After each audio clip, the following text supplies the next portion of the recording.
Cisco Biology channel. Okay, previously we studied the hierarchy classification, means the categories.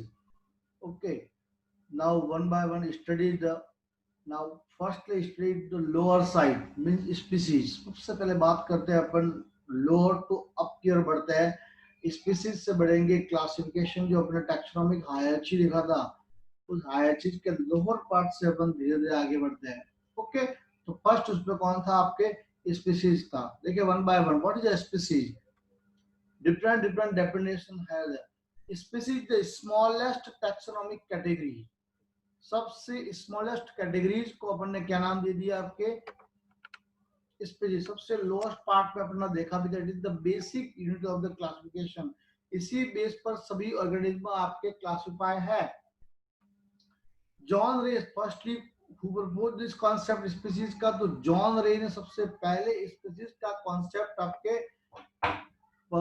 आपके propose किया, इसका नाम दे दिया आपके स्पीसीज. ओके, इन 1942 में.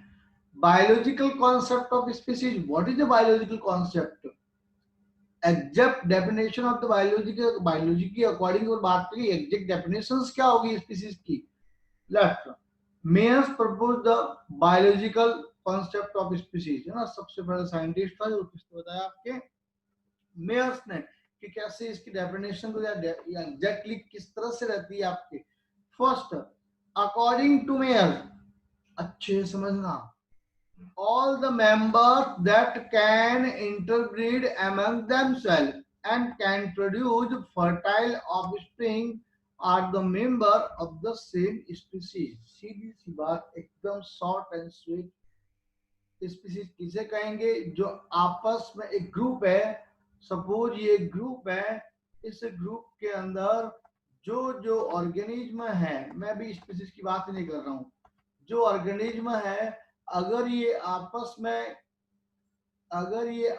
में इंटरब्रीड कर पा रहे हैं, एक ऑर्गेनिज्म ये है, दूसरा ऑर्गेनिज्म ये आपस में इंटरब्रीड कर पा रहे हैं, और दोनों के इंटरब्रीड होने से एक ऑफस्प्रिंग ना, फर्टाइल ऑफस्प्रिंग मींस ये फर्दर आगे जाके भी रिप्रोडक्शन कर सके, ऐसा ऑफस्प्रिंग अगर बन रहा है, दैट कॉल्ड स्पीसीज. वो ग्रुप कौन सा होगा आपके स्पीसीज. समझ आया. But this definition of Mayr's was incomplete. अब देखे, ये इनकम्प्लीट डेफिनेशन इसलिए है कि इसका मतलब तो ये हुआ कि जिनके अंदर सेक्सुअल रिप्रोडक्शन होगा वही स्पीसीज है. नहीं, ऐसा पॉसिबल ही नहीं है. तो देखिए, इस पर ऐसा ही कहा इसने कि जो आपस में फर्टाइल करे, फर्टाइल या कहेंगे आपस में इंटरब्रीड करे. इंटरब्रीड कौन कर पाएगा, वही कर पाएगा जिसके अंदर सेक्सुअल रिप्रोडक्शन होगा.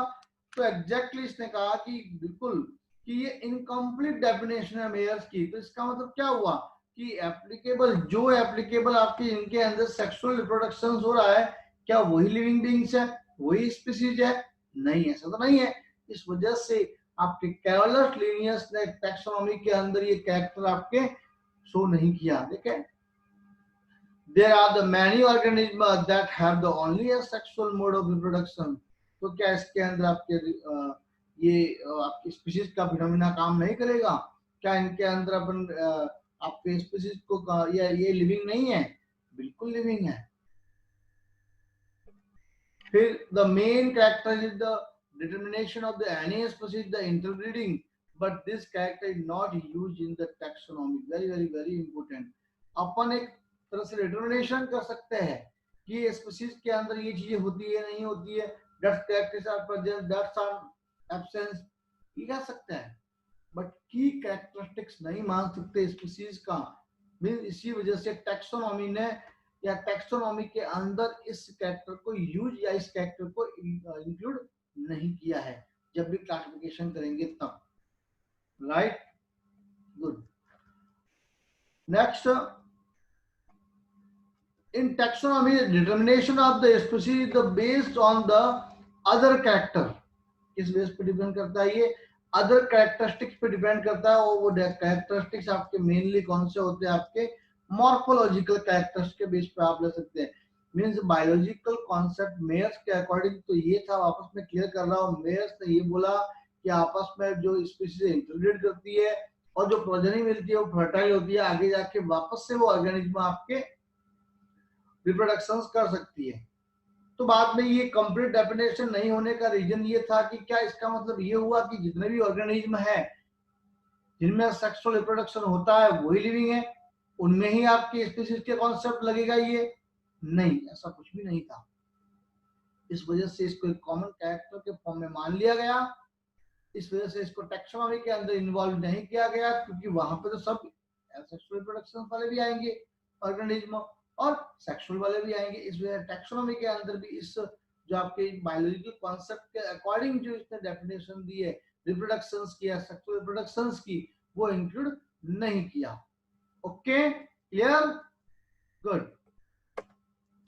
स्टैटिक कॉन्सेप्ट ऑफ स्पीसीज, इससे पहले कौन सा कॉन्सेप्ट पढ़ा अपन ने? बायोलॉजिकल कॉन्सेप्ट पढ़ा। अब बात करते हैं स्टैटिक कॉन्सेप्ट। क्या है स्टैटिक कॉन्सेप्ट? अपन देखते हैं वन बाय वन करके।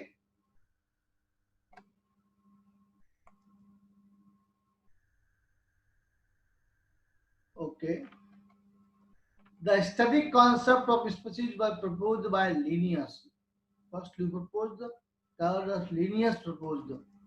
According to Linnaeus, Linnaeus क्या कहना चाह रहा है कि species is the unchangeable and there is no change in the character of species. क्या ऐसा पॉसिबल है? ये कहना चाह रहा है कि जो आज स्पीसीज है, क्या जो आपके पास्ट में स्पीसीज थी वो की वो आज है और वो की वो नियर फ्यूचर में भी होगी? क्या कोई चेंज नहीं होगा? बताएं। नहीं, इट्स रॉन्ग। स्टैटिक कॉन्सेप्ट हमेशा एक कांस्टेंट लाइफ में नहीं रह सकते। आज अपन या अपन ह्यूमन है, पहले ह्यूमन कैसे थे, अब कितने एडवांस हो गए, आने वाले टाइम में और एडवांस हो जाएंगे। That's a change. Means unchangeable नहीं है स्पीसीज। स्पीसीज कैसी आपके चेंजेबल है। ओके, तो इसने कहा the species of the present day are same as they were in the past and they will remain same in future. क्या ऐसा संभव है? नहीं, हमेशा स्पीसीज के अंदर चेंजिंग आएगी आएगी और आएगी। इसी को अपन ने नाम दे दिया static concept of species. Clear? फिर बाद में डायनेमिक कॉन्सेप्ट डस्ट, इसका उल्टा तो लेमार्क ने दिया। लेमार्क ने बताया था बिल्कुल कि हमेशा आपके चेंजिंग आता ही आता है। जिराफ का एग्जांपल देखे, the concept were proposed by Lamarck. According to this concept species is always changeable. बिल्कुल सही है, हमेशा स्पीसीज के अंदर चेंजिंग आता ही आता है।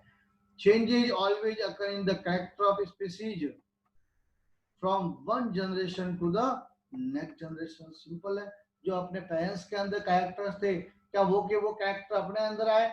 नहीं, कुछ चेंजिंग होकर आए। ठीक है ना? तो ये अपन ने एग्जैक्टली कहा कि डायनेमिक मीन चेंजिंग होता है, स्टैटिक मतलब फिक्स, कोई चेंजिंग स्पीसीज में नहीं होता है।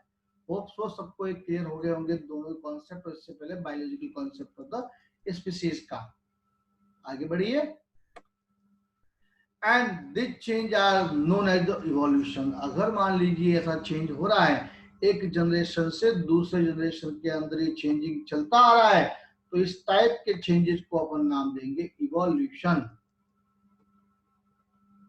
फिर बात करते हैं टाइपोलॉजिकल कॉन्सेप्ट। ये थोड़ा आप समझने की कोशिश करना।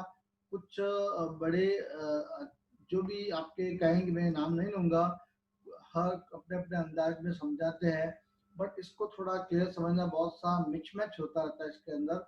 देखे,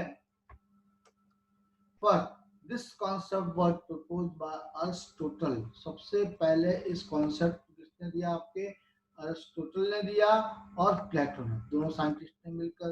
क्या है ये पैटर्न, क्या कह रहा है? इस पैटर्न के अकॉर्डिंग अगर बात करें अपन, देखिए, according to this pattern the character in each species of every living organism and the member of species show maximum resemblance with this pattern। means कहेंगे कि एक ऑर्गेनिज्म इन्होंने ले लिया कि सपोज, ध्यान देना मैं आपको एग्जांपल देके समझा रहा हूं, एक स्पीसीज ले ली, इस स्पीसीज को माना बेसिक, अब दूसरे ऑर्गेनिज्म, दूसरी जितनी भी आपके स्पीसीज है वो इसके जैसी है या नहीं, इसके अकॉर्डिंग अगर अपन क्लासिफायर ग्रुपिंग कर तो नाम देंगे टाइपोलॉजिकल कॉन्सेप्ट। कहा ना इसने, typological concept based on the single individual या सिंगल स्पीसीज, एक स्पीसीज को माना है, बाद में जो भी स्पीसीज मिलेगी वो इससे कंपेयर करेंगे। तो इस तरह से ग्रुपिंग बार आएगी, इस तरह से एक स्पीसीज का कॉन्सेप्ट बार आएगा, इसी को कहेंगे टाइपोलॉजिकल कॉन्सेप्ट। यह समझ में आना चाहिए। Biotype, member of the same species, है ना, सेम मेंबर की species, inhabiting similar environment and having the same genetic variation known as the biotype। बिल्कुल ऐसी स्पीसीज जो सेम एनवायरमेंट के अंदर आपके रह रही है, उनका जेनेटिक वेरिएशन भी सेम है, इस स्पीसीज को नाम देंगे बायोटाइप्स। लेकिन variation found in these members are permanent, fix रहता है, जो वेरिएशन होना है वही रहेगा, और ये स्पीसीज आपस में इंटरब्रीड भी नहीं कर पाती। एग्जांपल्स बात करें, कॉलीफ्लावर, कैबेज, खल, ये सब किसकी स्पीसीज है ब्रासिका, है ना, ब्रासिका आपने जीनस पढ़ा, तो ब्रासिका की स्पीसीज है, तीनों की तीनों ये सब स्पीसीज है। तो ये सब स्पीसीज अगर बात करें अपन ब्रासिका की है, क्या आपस में इनका एनवायरमेंट से एक ही एनवायरमेंट पर है, जेनेटिकल कैरेक्टर भी एक समान है, क्या आपस में इंटरब्रीड कर सकते हैं? नहीं कर सकते इंटरब्रीड, मींस इनका वेरिएशंस कैसा रहेगा? परमानेंट रहेगा। नेक्स्ट है ecotype, mean same species inhibiting the different environment, species same है लेकिन वो रह कहाँ रही है? डिफरेंट एनवायरमेंट के अंदर रह रही है, और इनका जेनेटिक वेरिएशन कैसा है? सेम है, तो इस टाइप की स्पीसीज को कहेंगे अपन इकोटाइप। इनका जेनेटिक वेरिएशन कैसा है? आपके जेनेटिक वेरिएशन आपके सेम है, ठीक है, इस टाइप के अपन नाम देंगे इकोटाइप। वेरिएशन, इस टाइप का वेरिएशन कैसा रहेगा? आपके परमानेंट। ये ए है ना, इसको ए कर लेना, कंफ्यूजन नहीं। तो having the same genetic variations, okay. Next, this member can interbreed among themselves, आपस में ये इंटरब्रीड कर सकते हैं, but due to geographical barrier they can not interbreed.